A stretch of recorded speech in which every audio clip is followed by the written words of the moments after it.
नाज़रीन, ठरी मीरवा जे ॻोठ सराई नादिर अली ख़ास खेली ऐं भरपासे में बरसात तबाही मचाए छॾी आहे। केतिराई घर ड्रही पट थी विया आहिनि। बरसात मुतासिर मासूम ॿारनि समेत बरसात ऐं थधि में खुलियल आसमान हेठि वेठल आहिनि।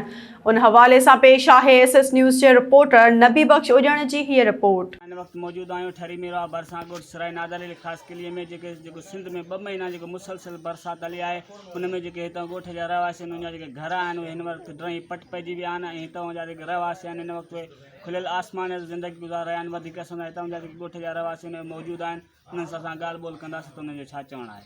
हींअर घर ड्रही पट पधर थी विया आहिनि, का शइ कान बची आहे। अन्न असांजो लुड़ी वियो, बच्चा असांजा लुड़ी विया, सिर्फ़ु जान जा लटा खणी निकिता ऐं असांजो माल जेको आहे उहो उते लुड़ी मरी तबाह थी वियो आहे।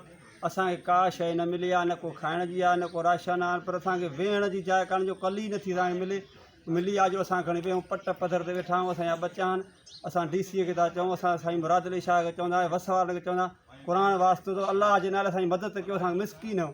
असां वटि का शइ कान, असांजा बच्चा था हाणे मरनि, ॿियो त हर शइ असांजी वई पर हाणे बच्चा त असां पचायूं पिया। चई ख़ुदा जे वास्ते असांखे का शइ मदद करणु, असां इन खे मुराद शाह खे ऐं DC RCP खे था चऊं असांजी का मदद कयो।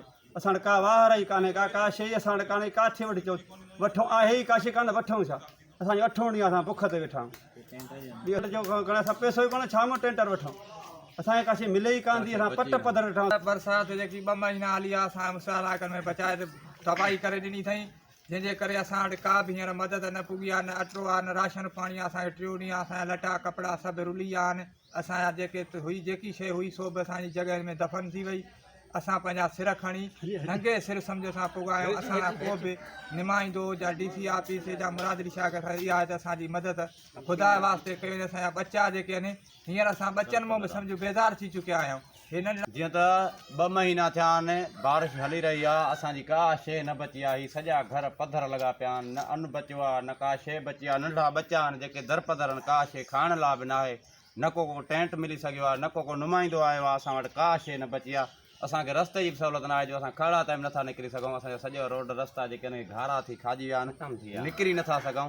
का शइ न बची आहे। ख़ुदा कान DC खैरपुर असांजी मदद करे, मुराद अली शाह असांजी मदद करे, का शइ असां न बची आहे। तव्हां हितां जे रहवासियुनि जूं ॻाल्हियूं ॿुधियूं, हिननि जो इहो ई चवणु आहे त सिंध में जेकी 2 महीना बरसाति हले आहे उन तबाही मचाए छॾी। असां ग़रीबनि जा जेके घर आहिनि हिन वक़्तु ड्रही पट पइजी विया आहिनि।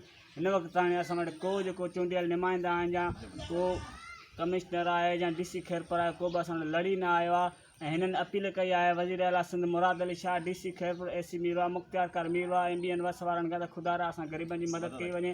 कैमरामैन टीम सां गॾु SS न्यूज़ ठरी मीरवा।